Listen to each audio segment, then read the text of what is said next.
Hi guys, and welcome to the third episode of the OnlyAccies podcast. I am once again joined by Brandon. Brandon, how you doing? Not too good, Ben. Definitely not the coronavirus, I hope, but I've been very ill the past week, so I've been self-isolating as per government rules. So, yeah, just need to power through it. That's good to hear, and I should say we are obviously following those rules ourselves. We were in two different places. We're doing this over the phone to try and keep everyone safe. We've got a few cool things to run through with today. We're going to be going through player by player, the whole squad, and giving them a ranking, giving them a bracket to be stuck into, similar to what they do on Football Manager, which has become incredibly popular since this social distancing laws have came into place. We're also going to be looking at our best starting 11 since we first went to an Accies game, and we've also got an exclusive interview with a current Hamilton player, which is very exciting. So it should be quite a fun podcast, something you guys can join in as well. So make sure to leave in your comments and say whether you agree, disagree with any of our opinions. I do think we will have differing opinions though, me and Brandon, as the podcast goes on, but make sure to let us know your thoughts down in the comments. So shall we just get started on ranking the players? Yeah, definitely. Let's go for it. Let's do it. So we're doing it alphabetically, and your brackets that we'll be putting them into are key player, squad player, bang average, and get in the bin. So those are the rankings we'll be giving our players. I do think some of them will be fairly obvious, but you never know. We might have very differing opinions. And first up, alphabetically, is Aaron McGowan. Where would you rank him? Well, club captain. I think it's a bit self-explanatory. I don't see many other people disagreeing with this, that he would be ranking in the key player, both on and off the park. Off the park, you see, even when there's no football on, he's commenting on fans' pictures just now that I've noticed, just saying how he misses everyone on the park. He offers a sort of different dimension. You can see when Aaron's not there, there's something a bit missing. There's not that a sort of attacking prowess going forward. You miss his sort of versatility with both feet crossing the ball in, and yeah, definitely I think that's a pretty obvious one, especially being club captain at the moment, that AJ would be a key player bracket. Yeah, I absolutely agree. Apologies for this, guys. There was a little technical issue. You didn't miss anything though. What we were just talking about was, or what you're about to hear, is our opinion on Alex Gogic and where we would rank him. We both agreed that he was a key player, and what you're about to hear is Brandon's opinion of that. There was a little bit of an audio issue and our microphones cut out, but that's all that you've missed. Might not have the best footballing ability, but this season he's came on miles, and when he's on the park, he's just, even his biggest criticisers in previous seasons can't criticise him anymore. He gives 110%. He'll run through everything for you. He'll give 110%. And yeah, for myself, another player who we need to put in the key bracket. Touching on the sort of, I'm playing with Accies in football, FIFA just now, and he's actually got 38 pace, which I think is very harsh on him. I think Steve Davies has actually got more pace than him. Oof, I don't know about that. That's a bit harsh. Yeah, I think that is very harsh on him. We've got next player as a young player, Andrew Winter. He's only got 3 appearances and he has scored a goal, of course. To me, I kind of wish that we would have put maybe a kind of future prospect bracket in here, but I mean, I don't think it's fair to say bang average for him, given that I think he has a future prospect. So I'm gonna say squad player. I don't want to say bang average because I think he is better than bang average, but he's also not bad enough to just say get in the bin. So to me, he sits in squad player. See, I exactly know what you're meaning. For myself, about that. If there was a future prospect, 100% definitely in that one for me. But because there isn't, he's stuck in the middle between. He's certainly not bang average for his age. I think he's sort of been rushed in too much. Okay. In my opinion, I don't think he should be getting time. He should be getting, like that game he came on against Edinburgh City. Yep. Definitely correct to bring him on in sort of games like that. Uh-huh. And I think that would have done his confidence brilliant. Getting on for his debut, scoring, great. But for instance, even though we did win the game at Ibrox, I think that sub could have cost us massively because I don't think he is ready for that sort of stage as of yet. So for myself, he's in limbo between sort of he's not bang average, but because that's the two categories, I think he's in limbo between that and squad player. Yeah, for myself. That's absolutely fair. I mean, next up, I think for me, the next player on the list is Andy Dales, who's obviously on loan from Scunthorpe. To me, he's in that get in the bin category. He did score, I think, a hat-trick it was, maybe 2 goals on his debut against Edinburgh City. He was a key player, he was voted man of the match, but you know, I maybe I'm being harsh saying get in the bin. He hasn't. I don't think he's had his chance really. He's only maybe played 2 or 3 games, but from what I've seen, other than that Edinburgh City game, which was obviously it's a much lower level than what we expect to play. Whenever I have seen him play, I've not been overly impressed. But maybe I'm just being harsh. What do you think? I personally don't think you're being harsh. Obviously, it's a podcast. We need to be honest about things, and people are going to get criticised. It's just opinions at the end of the day, isn't it? Yeah. But no, that Edinburgh City game, don't get me wrong, he is playing Edinburgh City though. He did. He's attacking ability going forward, taking on players. You're thinking, no, because when you first signed him, came from Scunthorpe, was at Dundee last season, didn't seem to do much. But Brian Rice is out saying it's a player I looked at before Dundee got him, which I think's a load of pish. I think at the time we just needed to sign someone, and he sort of fitted the sort of attacking, sort of minded player we needed, even though he didn't have the ability. Apart from the Edinburgh City game, he's not offered anything at all, in my opinion. Quite a funny one in Andy Dales. We were at the Rangers game, and he was at the game with Oakley and Sam Woods. Right. And one of my pals actually went up to him and says, "Alright, Andy, how does it feel that the coronavirus will be here longer than you'll be at Accies?" Oh no. I don't think he had a fucking clue what to say to him. Oh man. Which is a bit harsh, but I think it could quite possibly might be true. For that, he's in the bin for me. It very much might be true with the way things are going. The next player I think will divide opinion. Blair Alston. 19 appearances for Accies. It's saying here he scored 1 goal. He's been in the squad fairly consistently. Very rarely misses an actual game, whether it be starting or on the bench, other than when he was injured. But what would be your opinion on Blair Alston? Well, obviously the last podcast we did talk a wee bit about him, quite in lengthy detail. For myself, I'm going to put him, even though I criticised him calling him the Tin Man, needing oiled, I'm going to put him in squad player. Just for the hope, just for the hope something's going to come about. I think his ability's there. I don't know what's went on this season. Obviously it's St Johnstone as well. Something didn't click, but I don't know. I just think he's a better option than other players we have, even though he's not really showed it as much as we think he should have. But I think because we've got that sort of thing in our head where we think he should be doing better, that sort of makes it easier for us to criticise him. Right. And I think we have been a bit harsh on him, but I do still feel that he needs oiled, and I don't know why. And for his age, he should be doing. He should be. I don't know what it is that's missing, but no, I'm going to put him in this squad player bracket. See, I'm actually going to disagree. I'm going to put him in bang average, and the reason I'm putting him bang, I don't think he's a bang average player. I just think that in his time with us, he's been bang average. He's not, I mean, when he first joined, I remember myself in the video that I did on the channel, I said, thank goodness we finally signed an attacking midfielder.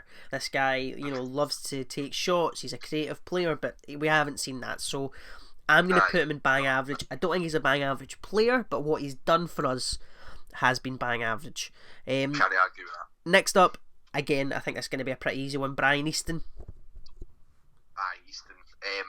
obviously when Stubbs was here, a lot of praise was given to Stubbs. Yep. So it meant Eastie was sort of forgotten about slightly, just because he's sort of been with ourselves before.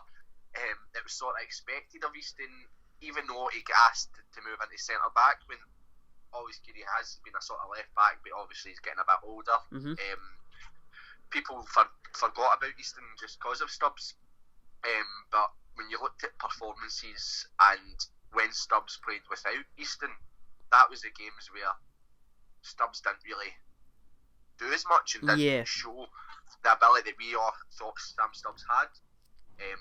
And it just shows, obviously, that sort of, I don't know, sort of the composure that Easton brings to his team, sort of the, I don't know how to word it correctly, but listen, no, I absolutely understand. I think when Brian Easton was out the squad, and like you said, it was say Sam Stubbs and Jamie Hamilton or Sean Warne, whoever it was, Gogic who dropped back in there sometimes as well. You did see the kind of unsettle in the defence, so I think he is a very key player in terms of settling everything down, controlling that back line. For me, he drops into key player without a question. For myself, without a shadow of doubt, he stays definitely a key player, and I know he's getting on a bit, but fingers crossed, whatever happens this season or next season, he keeps up the way he's been playing and keeps that sort of stability in the side, because we all know at Accies we need a sort of stable defence, and Eastie definitely brings that to us. Absolutely. Next up, Kieran McKenna, somebody we haven't seen a lot of, if at all. He played in pre-season, and I can tell you I wasn't impressed with what I saw in pre-season. To me, I'm going to say bang average. I'm not going to say get in the bin, because I still think he's young, and I think once he fully comes back from injury, I think he will be in the squad, and I think hopefully we'll see a little bit more of him, but to me, he goes in bang average. So when we first signed him, obviously people were a bit sceptical, signed from Falkirk. Yeah. He was obviously at Celtic previously, but then went to America, came back. I was kind of hopeful for him. I'm going to sound like one of my weird pals here, because on Football Manager there was a good player, and I know you never compare footballers to how they are in Football Manager, but Kieran McKenna was a good prospect in Football Manager whenever I played with him. So that sort of game and that sort of mentality, he's going to be slightly alright when he comes in, even though it might not be the best of pedigree for a young player, coming from a League One straight to the SPL, but when he's been with us, he's been fucking horrendous. That Dave Rovers game, it was so bad. Yeah. Season. I don't know if you were there. Yeah. Actually, he was so bad. And then other games I've saw him in, I don't know. It just looks off it completely. I don't know if that's injury wise, if it's just because of the standard he was playing, apart from his youth career at Celtic. In even Falkirk fans, I've noticed a few comments on social media when they first signed. They says he was a bang average player. Yeah. So I think going back to your point of being on Alston, how he's been with us, I'm going to have to say I think we could use the resources a lot better, and so just get Kieran McKenna in the bin. You think get in the bin? Wow, okay, fair enough. Next up is a player who has only scored 2 goals, but they've been 2 of the most important goals of the season. That is David Moyle. 20 appearances, 2 goals, the winner at Fir Park, and of course the winner at Ibrox. To me, he drops into squad player. Not quite at key player yet, but I think he is still important to the team. I just wouldn't class him quite as high as Brian Easton or Adam McGowan. What do you think? Nah, no, definitely. For myself as well, squad player. He adds something different, like we've touched on in previous podcasts. He's a nuisance to play against. He's not something I think any other SPL sort of player has, like sort of his versatility of qualities. Yep. Don't get me wrong, he's only scored 2 goals. Other games he has been completely non-existent, but he certainly does add something to us, and he's gave us 2 memories that will stick in us forever, really. That Ibrox goal, and the fact that he scored that goal. We were all biting the piss about it when we were 1-0 down at Motherwell. It was on my birthday. We actually beat them, and we're all like, imagine, because we call mayonnaise. Yep, of course, chip cheese and oil. Because of mayonnaise, but we one of our pals does a mad creepy dance in the pub and he sort of stirs a pot, and we call it the mayonnaise dance. So when obviously Moyo signed, we were like, imagine Moyo scores here, jumps on the thing and starts doing the mayonnaise, and more than half of that came through. So for me, he's a squad player, but there's the potential there, and fingers crossed they could maybe go up to the key bracket, but we'll need to wait and see. No, listen, I absolutely agree with you. Squad player, but definitely got potential to go key player. Next up is David Templeton, who, if you'd have asked me this, 2 years ago, I'd have said key player. I'm interested to see what you think about David Templeton at the moment. I just don't, obviously, like you've touched on 2 years ago, but there's only one player in that team, in my opinion, where if you're getting beat, you're drawing, even at the sort of Ibrox, like games we have won, it's just like you need that certain person to set a game alight. And the only player we've got in that squad right now, in my opinion, who can change a game, he's him completely on his own without the help of anyone else, would be Temps. I know he's not perhaps let us up like he did the first time around, but I think that would be very, very hard to do again, because individually he kept us up on his own without any other help that season. So in my opinion, you can't not label him key player for the fact that he can change a game on his own. He might not necessarily have reached the level he did last time. Yeah, for myself, key player. I can understand why you're saying key player, but I'm gonna have to give him a squad. I think, like you said, if you'd asked me 2 years ago, key player without a shadow of a doubt, he single-handedly kept us up, and I think he is a good player. But going purely from what we've seen of those, and I'm not listening, he hasn't been here, long this season. Obviously, he only came in the transfer window, just gone. So, like I said, maybe I'm being harsh, but to me, he scored 1 goal. That was obviously at St Mirren in a 1-1 draw. I think when he has played, I still think he's looked unfit, and I don't know why that is or what that is. I do agree though that he can be important, but so far since he's came, I don't think he has been. I think we've been better with Ogdenpo and Moyo up top, rather than David Templeton and Oggy up top, despite the fact that worked really well at St Mirren. It's the only time that it's worked well from what I've seen. So unbelievably I'm gonna have to say squad player. See, the thing, I think, obviously I totally understand with your sort of Oggy Moyo comparison there, and I think the reason why it is because other teams are looking out for Temps. Yeah. If you know what I mean. Do you know what I no, absolutely, yeah. So you can see at the St Mirren game, the players were trying their hardest. Obviously, Goodwin the Wank's came out and he's been like, just go through him. Yeah. Do you know what I mean? You can see that, and you can play like opposition managers know Templeton's got that spark. And if Accies were to stay up once again, that was a sort of saviour. Everybody thought that when we first signed him. This could be the reason we stay up. So opposition managers are giving all their attention, saying, take him out of the game, do not let him have time in the ball. So I think obviously he is getting a bit older. He's not had the sort of game time as of recent, so he will be a bit unfit.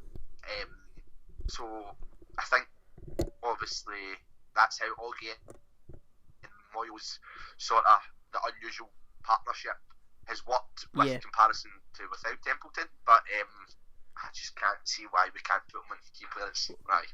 Well, that's absolutely. I'm interested to see what the listeners have to say about it, because I'm sure plenty will disagree with me. Next up, George Oakley. To me, I think he is important. He scored 8 goals so far in his Accies career.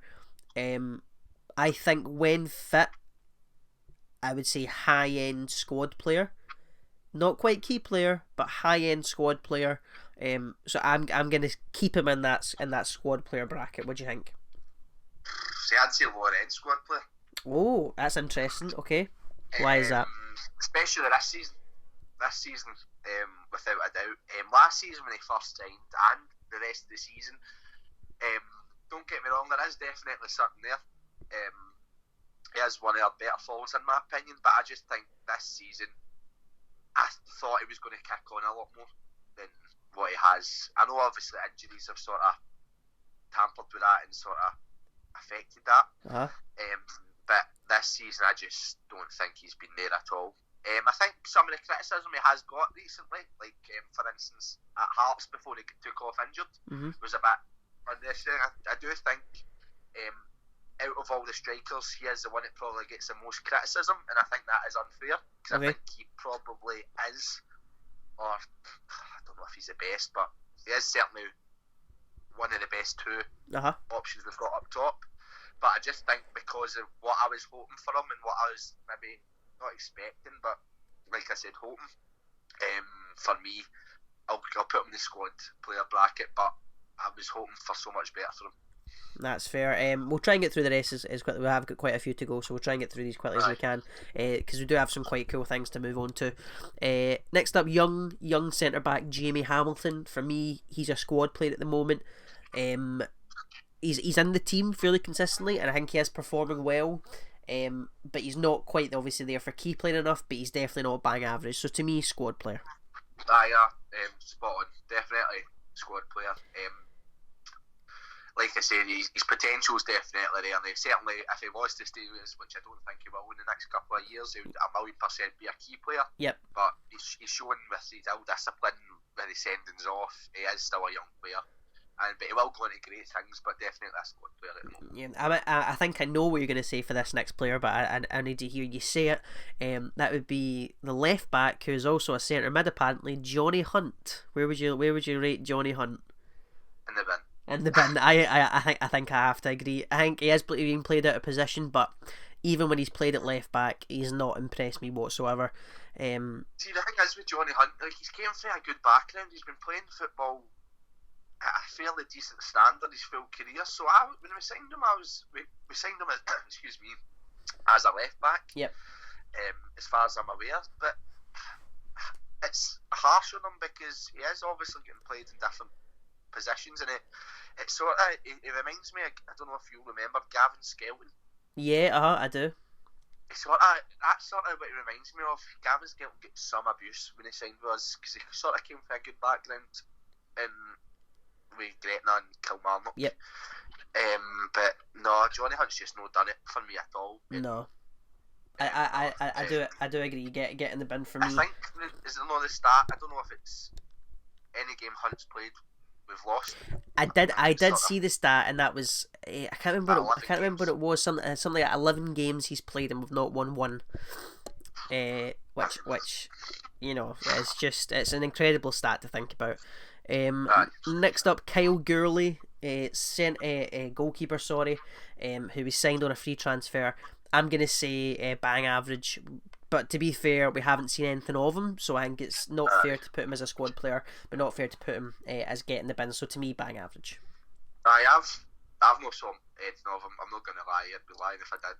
The game he did play, I wasn't at. I can't remember the reason I wasn't friendly. Yep. So it'd be hard for me to say get him in the bin without actually seeing him. So I think we can only put him as bang average. That's fair enough. Next up, Lewis Smith, obviously one of Accies' future prospects. 27 appearances and 3 goals. To me, I'm going squad player. I think he's a great player. I'm a big fan of him. Not quite Accies player yet. Definitely above bang average. So to me, squad player. I know. I totally agree with you on that one. Definitely a squad player. I think a lot of pressure's been put on his shoulders as well. Yeah. Unnecessary pressures. I think me and you spoke individually about it before. Yeah. The whole when he comes on as a sub and Scotland's under 21. Yeah. I mean, there's an Accies Instagram page called Accies Fan TV, and they do some interviews with some players through DM, and I remember they messaged me and said, I'm interviewing Lewis Smith, have you got any questions you'd like to ask? And I said I'd love to ask him about the pressure that's been put on his shoulders, and I believe, I may be quoting this incorrectly, but I believe he said that he is aware of how much pressure is put on his shoulders, and sometimes that can be a detriment. So I think he is aware personally just how much effort. Like on social, fair enough, we've got a player in our groups, an Accies fan, which is great. We've not had one of them from my time that I remember. Yep. So it's good to have. And it does have the ability of attacking players going forward, but sometimes his game does seem to deteriorate a lot of the time, and he is just completely, like, you don't see him in a game at all. And I think obviously that pressure has got to him, because I think until that sort of full social media and the full the announcer always announcing that he's had the Scotland under 21 cap, he has sort of went downhill since that. So it must be hard for him, but he has the ability certainly to be a key player, and fingers crossed, and I do think he will be in the near future. That's good, so do I. Next up, on loan goalkeeper Luke Southwood. To me, he's a key player, I think. I think he's been very important in games, especially recently. I know he's on loan, and there's a chance we won't actually see him again. We don't know how loans and contracts going to work. We've talked about that enough on the podcast, though, but to me, he drops into a key player. I know. Without him, we wouldn't have won games, drew games, we wouldn't have picked up points, which would then mean going into this situation. If it wasn't for Hearts being bottom, there's no question in my mind we'd be certainly down within the SFA making a decision. So without Luke Southwood, we wouldn't be in the position we are just now. So that means you can only put him as a key player. Absolutely. Next up, again, another player who will maybe divide opinion, Marius Ogompo, who has been key, especially recently, but would you put him as a key player overall? Not yet. He is sort of, Augie's one of my mates. Yep, we heard about that last episode. My drinking mate. But no, the big man certainly has came on miles when he first started, and he is certainly an upper squad player for myself. Yep. He adds different dimension to the game. He's sort of he's not there anywhere near there yet, but the sort of same as your mate Mac. He's sort of similar in this sort of attributes to Mac. Yep. So upper squad player. Upper squad player. Next up, Marcus Fjortoft, who has maybe came with more of a reputation than he deserves, given his father, obviously, who's a very successful footballer in his own right. To me, bang average. I don't think he's getting the bin. What I've seen of him, he's looked alright. I don't think he's looked terrible. He played against Hearts in the 2-2 draw. He played against Edinburgh City. But again, like we said earlier on for Andy Dales, it is Edinburgh City. But to me, he's bang average. Very, very lower end bang average. Lower end bang average. Touching getting in the bin. Oh, okay. Why is that? That's interesting. Because he's social media. He So obviously just keep himself up on runs that. his own podcast. I believe what you're referring to is he's just made a TikTok account. Is that what you're referring to? I like watching him making a complete absolute titty sell. So next up is a player who we might never see again, given his contract's up at the end of the season. It's more likely he'll go down to England, but Mikael Miller, to me, higher end squad player, but definitely with the potential to be key player, but I think he's on his way out. had the potential to certainly be, if not the biggest key player in my opinion. Yep. After the end of last year, I had so much promise about him. I know he's sort of had some niggling injuries, but this season, in my opinion, he's not shown anything like I thought, and was almost certain that he was going to show.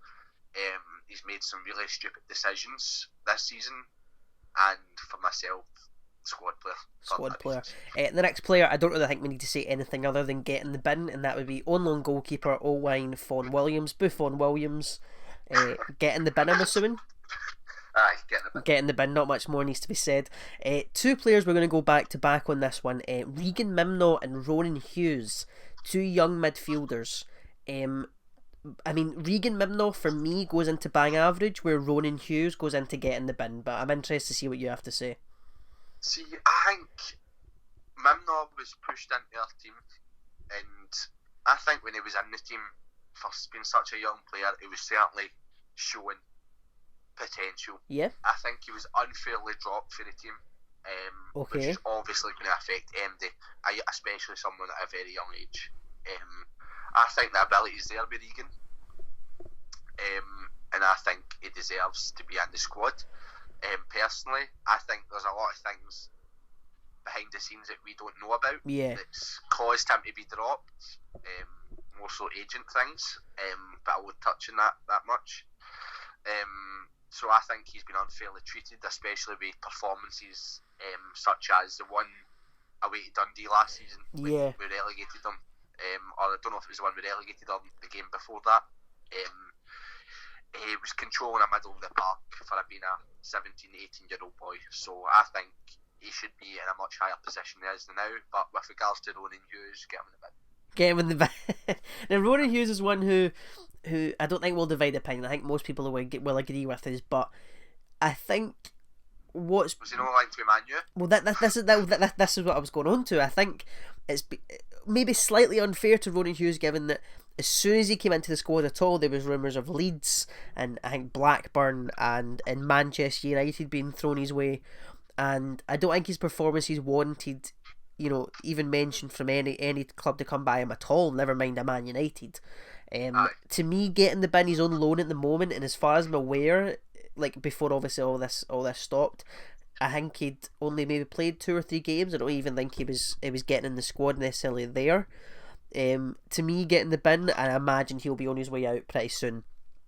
I just don't understand where the whole Man news came about, because I was a regular last season. I didn't go as much, but constant at reserve games, and he wasn't even showing anything then. So where these agents are managing to pull in Man news being linked with players for us, I don't have a fucking clue. But it's hard on them, but get in the bin. Get in the bin. Next up, another player who's out on loan at the moment, but he is our joint top scorer at the club, and that is Ross Cunningham. To me, I'm going to say bang average. I don't think he offers much to the game other than his dead ball situations. So his penalties and his free kicks, which is obviously where the majority of his goals have came from. I'm going to say bang average, but I think he has the potential to be squad player. No, I can't disagree with you on that. The boy does so good for me in my FIFA as well. His pace is unreal. But no, he's not really showed anything for me. He scored for dead ball situations, but even games against like the Partick game and stuff like that, I don't see him adding anything different. Do you know what I mean? Like, usually with a young boy that's got all this potential, you're thinking, you want to get excited. Yeah. But you don't feel that with him, so bang average. Bang average. Ryan Fulton, who's a player we haven't seen a huge amount of. He was tipped to be our number 1 after Gary Woods left, obviously. But he's had a really poor injury, unfortunately, and hasn't played nearly at all for, I think, maybe about a year. Right. So I think maybe unfair to give him getting the bin, but I think he is above bang average. I think when he's fit, he'll be a squad player. I'm giving him bang average for me. You're giving him bang average? Even before his injury, that game at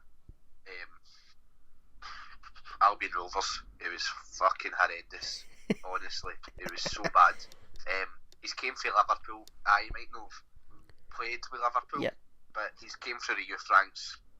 You're thinking, surely, when he first signed, obviously, you're thinking, we've signed a young goalkeeper, we've got a history of having good goalkeepers, so I don't know if it's maybe another one of these you're expecting a bit better.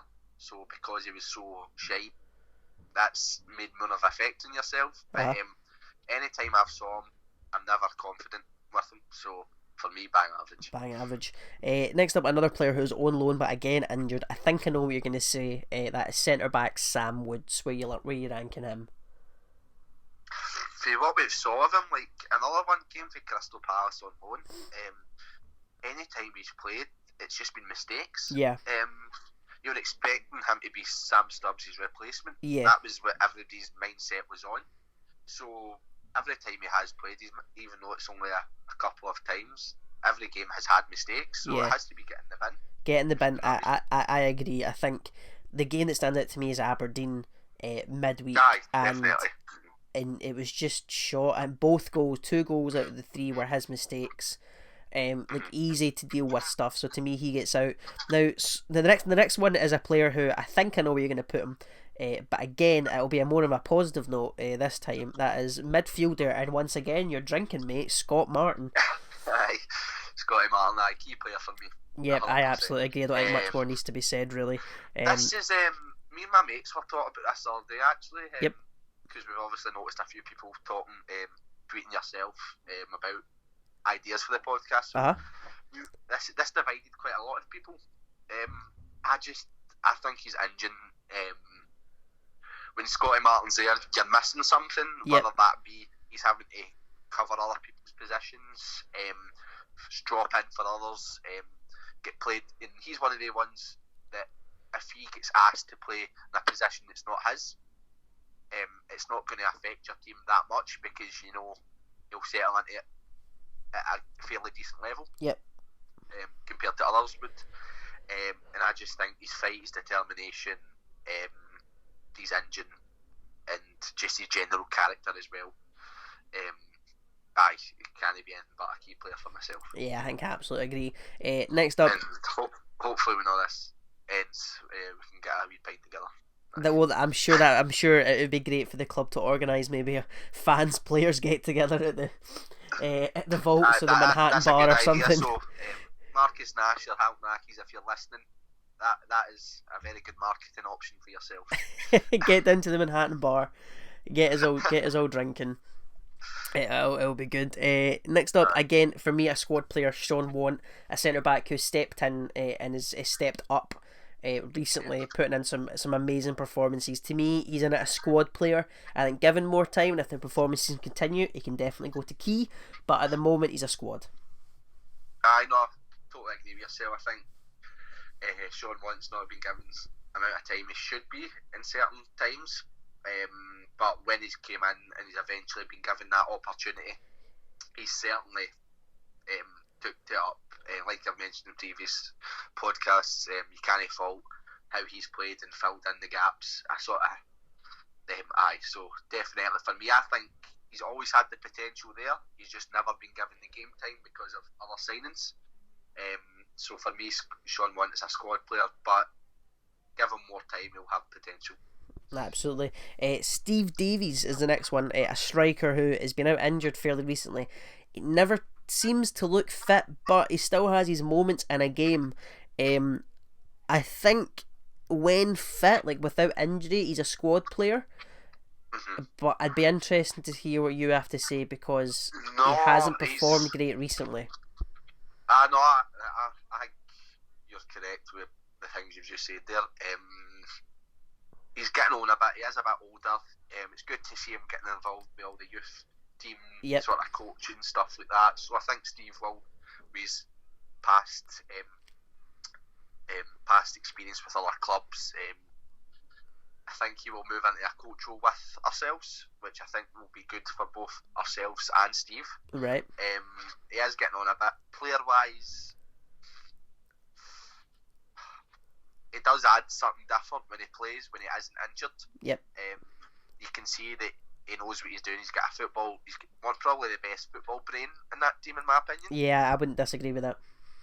So for myself, because he's getting on a bit, he does like the races and his pints. So lower end squad player, but he certainly will offer the team a lot, both on and off the park in the next coming years. Yeah, I agree there. We're on to our last two players here. Our second last will be Will Collar, midfielder who'll be signed from Brighton, who to me is a squad player. I don't think he gets unfairly criticised sometimes. I'm a fan of him. I actually think he's similar to Scott Martin in terms of he's got a little bit of an engine, maybe not as strong as Scott Martin's, but he does certainly get about. I do think his footballing ability fails him at times, but I would rather have him in the squad than Blair Alston in the midfield. So to me, he's a squad player. Lower end squad player. I don't think he's shown enough to be a proper squad player, but I don't think he's been that poor when he's been on the park. But I think we need to see more of him to get a better opinion of him. Yeah. I think he's obviously came from sort of the unknown Brighton under 23s, so we nobody would have saw him before, Yeah. apart from Brian Rice, obviously. But aye, lower end squad player at the moment. At the moment, and we'll end with a player who will be very important to this podcast in a few minutes, and that is our left back. He's the man for me. That is Scott McMann. To me, he's a key player. When he's not in this team, we miss him dearly going down that left. He's definitely stepped up this season. This has been the best season I've ever seen him in Accies kit. So to me, at the moment, he sits in at a key player. I totally agree with you. It's going to divide so many opinions for that, because he is one of the players that gets criticised so many times off certain brackets of fans. Yeah. Certain bracket of fans, no matter how good he can do, will despise him. And every fan has that player that he can do no good, if you know what I mean. Yeah, no, absolutely. And with regards to that, I think quite a lot of Accies fans have that with Scott McMann. For my own opinion, he's most definitely a key player. When McMahon's, and the main reason for that is when McMahon's not playing, there's a complete gap that needs filled there. Yeah, absolutely. It never gets filled correctly. It changes the complete, I've said it the same with McGowan, like dimension of our team. There's no that up and down the park. Yeah. There's no that we step over to beat a player. the famous Scott McMahon step over. But no, I think he's came on so much this season, and he has been one of the best players for me this season. And I constantly compare him to Scott Gareth Bale McMahon. Scott Gareth Bale McMahon, yeah, that's absolutely fair enough. But no, for myself, he's a key player. Well, it'll be good to hear his interview. Well, that is all the squad players we went through. That's where we've ranked them. If you guys like, obviously jump online, get a list of squad players, and let us know what you think and where you would rank each squad player. It'd be very interesting. I know a few of you already have over on Facebook, but be sure to let us know down in the YouTube comments. And of course, I left Scott McMahon to the end there because it leads us very nicely onto the next segment, which is an exclusive interview that I did with Scott McMahon. He was very kind enough to take the time out to phone me and to answer all the questions we had. So I'm going to let you guys listen to it now, and then Brandon and I will discuss it after. So guys, we're joined by a current Accies player, first choice left back, and a fan favourite currently. That's Scott McMahon. Scott, thanks a lot for coming on the podcast, man. No, not a problem, mate. Just a few questions for you. First of all, I think we'll start with a question I quite like to ask all footballers when I speak to them. Who did you idolise growing up? Who was your footballing hero? Probably to start with, like Henry and then Messi. And then from a left back's point of view, probably Ashley Cole. When I was younger, like, sort of became a left back, it was something that was sort of at the top. Well, that's something I was going to ask. Did you start as a left back, or was that a position that you progressed into? Well, no, I trialled at Hamilton when I was like 12, 13 as a centre mid, and kind of quickly get moved out to left back and sort of stayed there since. So since I was about 13, I've been a left back. Nice. And Tom, but you came to Accies very young. I think people often forget that you are still young. Do you know what I mean? You're only 23, and yet you've been in the squad for such a long time, and in the first team especially. I think people forget just how young you still are. What is it like to be kind of one of the most experienced folk in the squad, but yet still such a young age? I don't really see myself as being a young member of the squad anymore. Like an experienced player. Like I've played plenty of games now, and I suppose I have to take a bit of responsibility. But I don't mind it. I quite enjoy it. And obviously the last couple of seasons I feel like I've improved and stuff. So, Do you mate us as a fans podcast, but how important do you think fans can be on a player's performance? If it's going well, does the fans help boost it? If it's not going well, can fans maybe sometimes be a detriment? How do you think they affect performances overall? I feel like if the fans are supportive, it's going to help. It's definitely going to help your performance. I think confidence in football is a massive thing, and if the fans can give you that, then it goes a long way to obviously help them produce performances. And we mentioned it before we started recording, you've obviously got no football at the moment. All the seasons have stopped. What is it like for you personally to not have football every week? I mean, you definitely miss it. I think initially it's nice to get a wee break, but the novelty wears off pretty quickly, and you just want to get back going again. Obviously, we were on a decent run of form before the break started, so it was disappointing that kind of the games got sort of postponed, especially getting up to Ross County. That was a game we were looking forward to, but no, I think all of us just miss it. And what was the mood like around the squad? Because, like you said, you were on such a good run of form, and you were going to Ross County, which is a game that, you know, on that run of form were favourites to win. What was the morale like around the squad at that time? It was great. Obviously, coming off the back of beating Rangers and then late winner at Kelly, like the morale was good, and we were confident going into the game. So disappointed that it got sort of postponed, but obviously the folks' health comes first, doesn't it? So. Of course, yeah. There's a bigger picture here. From a player's perspective, because I haven't really seen a lot of current players talk about this, but how would you like to see the season ended? There's lots of talk of it just being, you know, as they've done for non-league football down in England, the season just stopped, all results are void. Would you like to see us continue whenever this does finish the season? How would you as a player like to see it done? Well, I think the way we were going, I think we were looking up the way. So I think even to finish 11th would obviously mean safety, but I feel like we could definitely went higher in the table. So I think I would probably like to finish the season off and see where we can get to. Obviously, safety's the most important thing, but I think we were sort of growing in confidence and stuff. So. And you mentioned, just to go back, that you started as a centre mid and moved to a left back. Brandon, who co-hosts the podcast, wanted me to ask, what would you consider to be your most valuable asset as a player? He's a big fan of you. What would you consider to be, you know, your most valuable asset when playing? Maybe my pace. I'm quite quick, can say that. And I don't know. I think from a fan, I would definitely say the attacking side of your game is something we miss when it's not there. Especially when you've got Aaron obviously on the other side, who a similar player in terms of he likes to push up high and get crosses into the box. So I think, and when you're not playing, you're definitely missed down the left, mate. I'd like to ask a question that I saw Clyde Super Scoreboard ask Ryan Christie, and I thought was quite interesting. He asked about the WhatsApp group. First of all, do Hamilton have a WhatsApp group?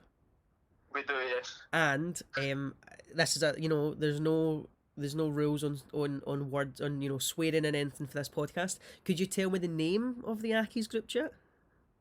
Hold on a minute. I can tell you that Ryan Christie was very boring and said that Celtic's WhatsApp group chat was called the Celtic WhatsApp group chat. So you need to get something better than that. Ours is terrible, mate. Hamilton Boys 19/20. Wow. Terrible. I think you definitely need to be changing that. You definitely need to be updating that. I don't know how the admin is, but that is quite boring, isn't it? That's crap, man. AJ it was. You had to get him told that's horrible. I will do. Get something better. And we'll finish off here. It's always good to end. Do you have a favourite Accies memory, a favourite moment that stands out to you over the years?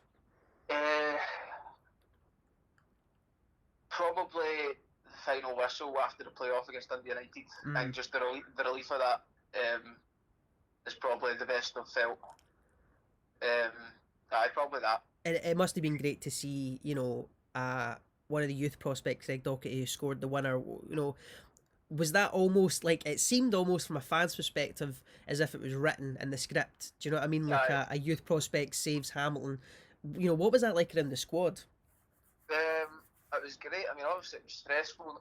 Nobody likes being in that under that pressure in the playoff. But I mean, looking back on it now, it was a good experience having won and stayed up. So absolutely. And we'll finish, I think, just by asking Tom about that playoff. You played quite a lot down the left hand side with Dougie Emory, who, you know, kind of filled in at left back or played a little further forward, and he's obviously now a coach at the squad. How big of an impact does he have around the training ground, or, you know, when he was on the pitch himself? He's massive. I mean, he's a character, and obviously in his playing days he was the captain and a leader. So it was massive when he was playing, and then now that he's a coach, he's still a big part of the dressing room. He's always about and trying to give advice and things like that in match days. So no, he's still a massive part of the squad.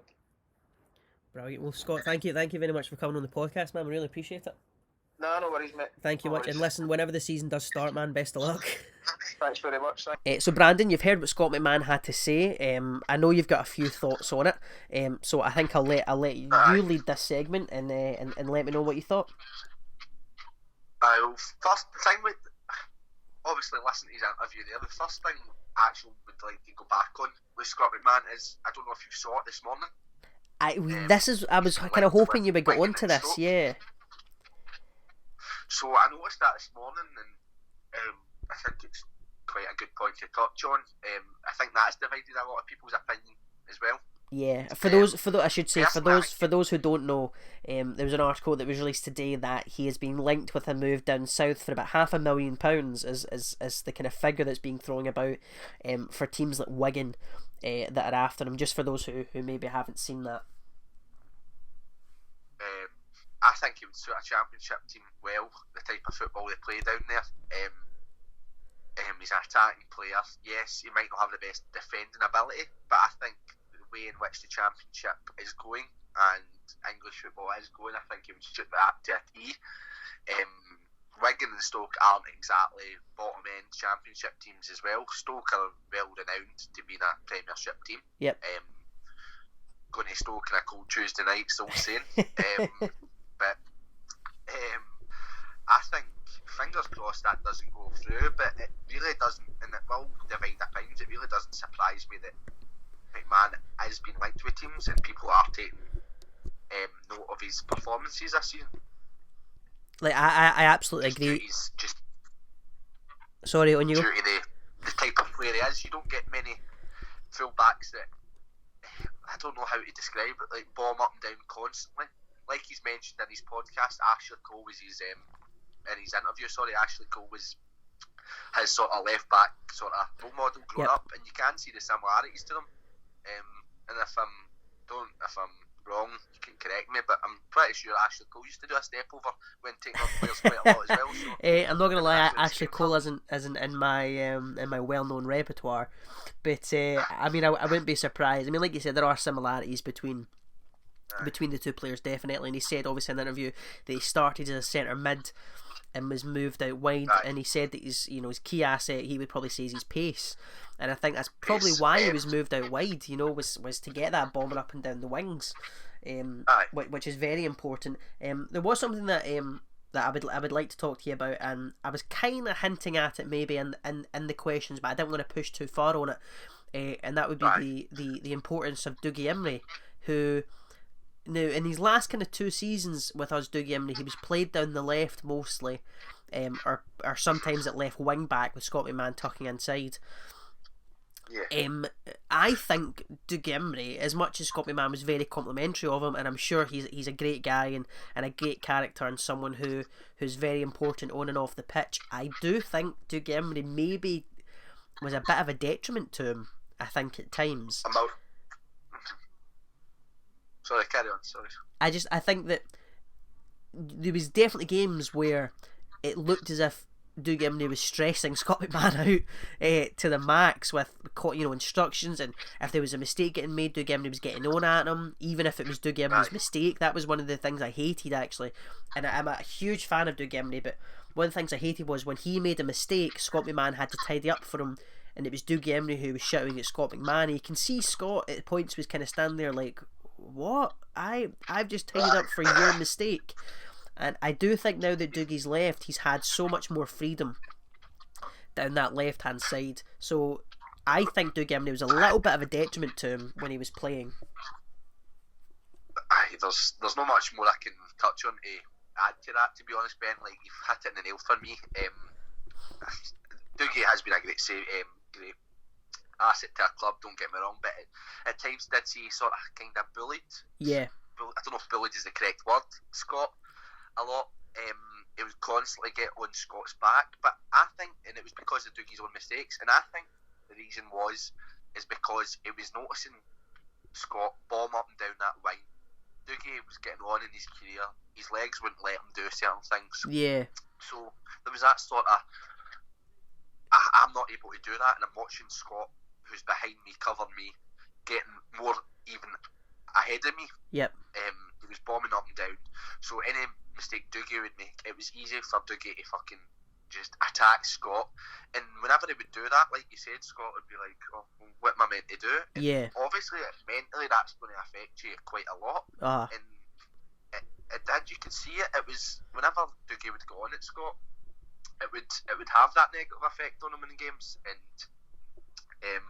I think 100% without Emory there, even when Emory was here, but he was in the team, Scott was a much better player, and I think just how well he's played this season proves that Emory was a sort of negative effect on Scott on the park. Yeah, I think I absolutely agree. And another thing we touched on, we did mention it earlier on actually in this podcast, where how fans can affect a player's performance, and he said himself in the interview that football is a confidence game, and I think Scott McMahon is a confidence player, where if his confidence is low, you're not going to get anywhere near as good a performance out of him, and I think the fans have quite a lot to do with that. I mean, we mentioned earlier, and I've mentioned in videos and in previous podcasts, I think he is unfairly criticised at times. Like you said, sometimes a player just can't do any right in some fans' eyes, and I think when he's praised and when he's doing well, that's when we see the best out of him.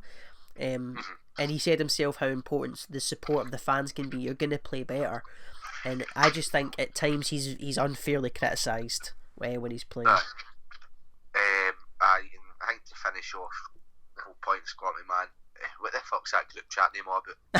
Come on, Scott McMahon. No, I know it's Hamilton Boys 1920. AJ, get that fucking sorted. I know. He said it because that deserves pounded. Honestly, because when he said Adam McGowan's the admin, I thought, come on, surely Adam McGowan would have thought of something better than that, you know? No, as soon as like, because obviously you touched on the Ryan Christie one, so as soon as you said AJ was the admin, I'm thinking like something wacky, something out there, but then he hits it with Hamilton Boys 1920, and you're just like, and what I want to know as well is like, do people get removed? Do they leave themselves? Is it like you are the weakest link, goodbye, they get removed? How does it work? You know what I mean? That's very true. Season? That's very true. I never actually thought of it when players leave. What happens when the WhatsApp group? Next time I get the chance to interview somebody, that'll be one of the questions I ask. Is what happens. That's a good point, actually. Link, you have been removed. Every cunt's like, get it up, you your fish. That's it. I'll definitely be sure to answer it. We're going to end this podcast with a fan suggestion, which is by Adam Donaghy. So Adam, thanks a lot for giving us this option. He tasked us with giving our best starting 11 since we started going to Hamilton games. So for me, that would be roughly 2005. For me, would be my first game when I was about 6 or 7. And so from then, I have to give players that have played for Accies my best starting 11. And Brandon, obviously, it's the same for you. Whatever year you started, we'll just do it position by position. I think is going to be the quickest way to get this done, with a little quick mention as to why that player's in there. So we'll start with our goalkeepers. I'm interested to see what you've picked, Brandon. So I'll let you go first. Mine's was very tough. I've actually got I've got actually a first 11 and a reserve 11. Right, okay, I like that. So this out. So my first 11, I've got a 3-5-2 just to let everyone know. Right. But my first keeper is Michael McGovern. Okay. I think McGovern went on to play with Norwich whilst he was still with us, even though he just left after it. He was key for Northern Ireland in the World Cup, and you saw his performance against Germany, and I think that just summed up his shot stopping ability and how crucial he was for us in the couple of seasons he was there. Some of the saves he pulled off were just, I don't know how the fuck he's done it. He saved us in so many times. He kept Martin Cannon in it. I don't know, it was between him and Tierney. Right. But I think just for McGovern's ability and some of the performances I witnessed him doing, the saves he done, I think it was just impossible for me not to choose McGovern. Yeah, I think not much more needs to be said. Michael McGovern's in my team as well. He's my goalkeeper. Like you said, some of the stuff he did, some of the stuff we watched him do was immense. And to have a full international in the team while playing at Hamilton is very, very rare. And I think he was a player who would have got in a lot of Scottish teams above us, and a fair few English teams as well. So to have him at the squad at that time was immense. We'll do our whole defence. So I'm going for a 4-3-3, and you're going for a 3-5-2. Okay, so I have to say, I have a very slow defence. Okay. But it was tough for me because it was really tough. This team, like I says, I could have done this team over and over again. I've even got a reserve 11. Yeah. It was that tough. But my three centre backs are Big Marco. Yep. I think that's just goes without saying, really. Goes without saying. Absolute hero and one of my favourite ever Accies players. He's certainly up there for me in my top three. An absolute hero. Solid as a rock. Yes, he might not have played in the top tier that often, but like we said, this is for when they actually played with us, not when they've moved on, and just their ability at the time with us. I think Big Marco was just phenomenal. My other two centre backs, Chris Wales. Okay. Is my other centre back. This was a really tough one, by the way. I'll go into the reason why it's tough at the end when I show you my reserve 11, why it was so tough. Right. Okay. And he just edged it above someone else. Swalesy was phenomenal. Swalesy, he was a rock. He then obviously joined as a coach for a very short period of time, but in the defence he was rock solid. One of my memories as a fairly young teenager was going up to Ross County away, and it was absolute pissing down. This was before County had their away stand. And we were standing in the terrace in pissing rain. Swalesy scored like he'd done the Scottish Cup, and we went through. But no, Swalesy was immense in the defence. And the other defender to add to that was Big Lucas. Lucas Tagliapietra. Yes, I think obviously he's went on to a lot of other things after us, but Lucas was another absolute rock in that defence. An absolute mountain of a man. Yep. And he was one of the defenders which you knew you had an opportunity. We've never been renowned for scoring from set pieces, but with Big Lucas in the box, you always had that opportunity of that happening. So Lucas has added it to my squad, so that's my back three. Well, I'll tell you, we've obviously got similar memories and similar opinions, because two of the three players are in my back four. Right back, I've gone for Ziggy Gordon, who before he get moved to centre back was a right back. And I thought he was fantastic, which is obviously why he's in my team. He played just as he did when he was a centre back, heart in his sleeve, always gave 100%. He loves a good slide tackle, and that's what he was all about. So obviously he went away and did some good stuff, and then obviously came back to us. But to me, he gets in the back. He gets in the back four as a right back, because I wanted to go with a back four, and I didn't want to put him as a centre back, because the two options I've got at centre back are Big Mark McLaughlin and Lucas Tagliapietra, who, like you said, I don't really need to say much more. One thing I will say about Mark McLaughlin though is, and I remember at one point in the season, I think this is probably why he stands out to me above most, as I remember at one point he scored a header at New Douglas Park, and we all celebrated, and it then, it kind of made me realise that he was our top goal scorer at that point in the season.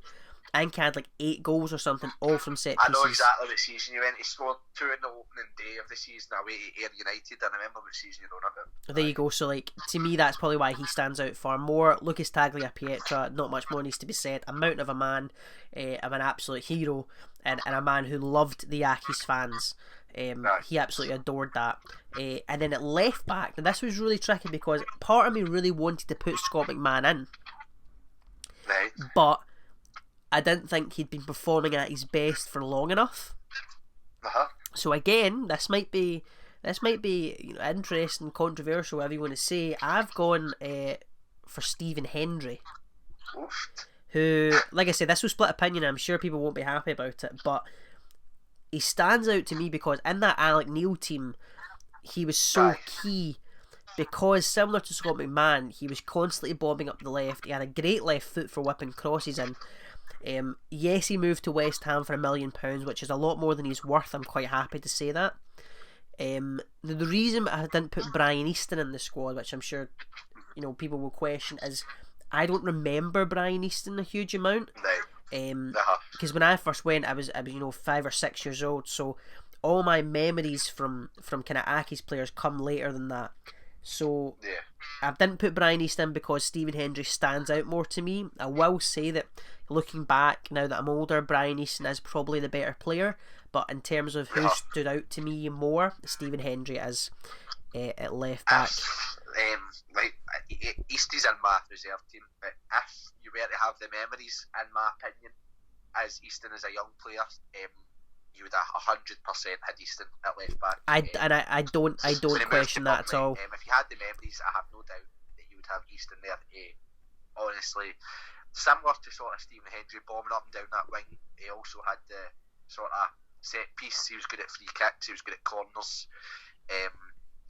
Easton was phenomenal in the first time around, but you've not got memory of him, so I don't see why you could put him in it. So, and you like I said, you've gone for the 3-5-2. So who would be your 5 in midfield? So 5 midfield. I've got the holding midfield and captain, Alec Neil. I don't think I even need to say. You don't need to say much. I don't think. As to why he was my first pick in the team, and he was obviously going to be my captain. I don't even need to talk about his ability. Alec Neil, 100%. Right mid, Jose Katongo. Interesting. All right, I like that. Even though he didn't play in the top division, my youngest memories was going to the football, seeing Jose, seeing as a player that was different to everybody else, step overs, flicks over the head, attacking players. I was just such a young boy, and I just remember the Jose chants in the terraces. It's small grounds, and that's my sort of youngest memory of being an Accies fan. Was just being excited by Jose Katongo, so I had to get him in the right. On the left, Temps. Interesting. All right. That's that season. It was just unbelievable. He kept us up single-handedly, in my opinion. When he got the ball, it was exciting. He was taking on players. He was doing the flicks.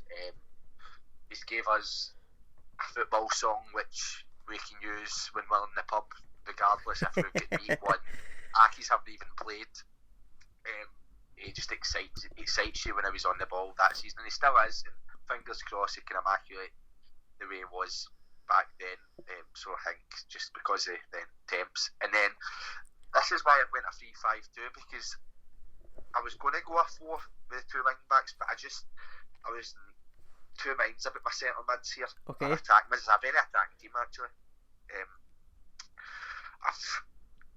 I've went for Tony Andrew. Okay, it's expected. I think. I don't think any fans will disagree. Having Tony Andrew in a team. His ability, like I say, the amount of goals he scored the season before we went up and the season we went up, it was just phenomenal. He took us to where we are now. You know what I mean? Absolutely. Yes, after it might be a bit sour, but no, Tony Andrew for me is just has to be in that team. And the other one is James Mccarthy. Okay. James Mccarthy, I remember being a young boy, Mccarthy scoring 2 against Murrow, scoring against Kilmarnock when we were in the first division, scoring against Kilmarnock in the Scottish Cup when we were in the first division at the time. Yep. Obviously there's an argument for both Jameses to be in that team, but I think it's quite a stereotypical to put both of them in. Okay. The team is when they played with you, not when they've moved on. Yeah, absolutely. If it was when they've moved on, not a shadow in my eyes that the 2 Jameses would be there. But McCarthy was he lit me up more because sort of he's a more attacking player, if you know what I mean. So, and he came in at such a younger age. He was 16 when he made his 15, 16. I think he was 15 and a bit actually when he made his first team debut. And I think just because his more attacking prowess, that's why I've chose him over McCarthy. All right, is that your midfield? Is that everybody? That's my 5 in midfield. That's everybody. So holding the midfield with Jose and Templeton in the wing, with 22 and James McCarthy in the centre. Well, I hate to say it, man. I don't have much more to say because all my 3 midfielders are in your team. I've gone for Alec Neil as my captain. Again, not much more needs to be said. What he did as a manager was outstanding, but as a player, he controlled that midfield much more. And one of the fondest memories I have of Alec Neil was he's not a big guy, right? But when he was in midfield, he dropped into a centre back role. And see the amount of times like a centre back would like push up, maybe go for a corner or something, and Alec Neil would drop into that centre back position and win the headers, win the tackles, outpace the defenders. Like, he's in my team without a shadow of a doubt. Just the 2 players ahead of him are Tony Andrew and McCarthy, James McCarthy. Similar to what you said, McCarthy again is one of my earliest memories of Accies, because I think he came into the team maybe 2006, 2007. So he stands out to me before he moved away in 2009. Tony Andrew, for what he did that one season alone when he scored I think 16, 17 goals, was outstanding. He was a key player in obviously the playoff win against Hibs. He's an outstanding player, and despite what happened after, you know, with him leaving and not coming back, whatever it is, he to me gets in anybody's Accies team, in my opinion. But that's my 3 midfield: Alec Neil, Tony Andrew, and of course James McCarthy. Now I've got a front 3 and you've got 2 strikers, so let's hear your 2 strikers. I have a funny feeling we will share one of them. I don't think we will. Oh, okay, well maybe not then. I don't think we will. So I've got Brian McPhee. Okay. My youngest memories, like I said, Jose Kitongo. Like I touched on in the previous one, growing up with John, God rest his soul, playing like shooties in the close, playing seasons. Brian McPhee was always that player that scored practically every goal playing that game. B was one of the players. We used to always compare him with Thierry Henry. Obviously there's a lot of difference in the standard, but just the way in which he'd play, the way he'd take on players, like it'd be just jogging at a player, then out of nowhere, burst a pace, better player, and then he'd curl one into the top corner. So for me, youngest memories, the B has to be in that team for me. Alright, and your other striker, his partner? Richard Offyoung. Richard Offyoung, alright, interesting. Okay, we don't, I can tell you what, we don't share our strikers. We've had a lot of similarities, but our attack are different. Richard Offyoung, in the Division 1 at his team, scored a barrel load. He was the reason we went up the first time around, and I think if we didn't go up the first time around, there's not a chance we'd have been where we are just now as well. It just, like, it was unbelievable. Some of the goals he'd scored, his hat-trick at Dunfermline away when we absolutely shagged them. Honestly, it was so versatile. He was one of the players who scored different goals as well. He would score with his right foot, left foot, and he could header. Do you know what I mean? Yeah. Like, don't get me wrong. There was occasions where people would get on his back as well, but I think that was more so in the top tier because they were expecting so much of him because he scored that many goals in the Division 1. But I just think because his goal scoring record, and don't get me wrong, this was such a hard choice, but no, Dickie up front for me was unreal, even though he is now a fashion designer. Even though he's a fashion designer, still a great player. Like I said, we don't agree with our strike, with our attacker. So I've gone for a 4-3-3. So going down one of the wings, I actually have captain, leader, legend, Mr. Dougie Emory, who, you know, multiple spells with the club. He was a player who I loved to watch. His footballing ability may not be the highest. I have no doubt there are better players that have played, but in terms of, you know, giving your all 110% every single game, even when we're getting battered, you know, 6-7-0, he's still putting on 100%. He loves playing against the old firm. He loves sticking it to them. He loves playing against Motherwell. He loves winding all them up. Dundee as well. He's I think it's quite well known that he hates. To me, he stands out. When I think of Accies, I think of, you know, Alec Neil and Dougie Emory. They, to me, are so much more than just a player. Obviously, a coach now, very important in that. But you saw the reception when he retired, the big banner, and I think he was at times underappreciated by Accies fans. So to me, he's part of my front three. And on that note as well, he also fixed the game for us to be more attentive. Yeah, so we won't touch on that, but it's a very interesting point. Going down the other wing is another player who was in your team. That's David Templeton. What he did in that one season alone to keep us up single-handedly saved our season, and he's a fantastic player. We mentioned earlier on where he ranked in the squads. You said key and I said squad. He is an important player, there's no doubt about that. His ability can't be questioned, but for that one season alone, he goes in my team. And it won't surprise people that my striker number 99 is of course Michael-Antoine Courier, who again is one of the players who gave me my fondest memories for Accies.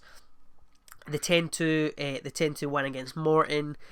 Obviously the playoffs didn't start, but the playoff at Hibs, his link up with Tony Andrew was sensational.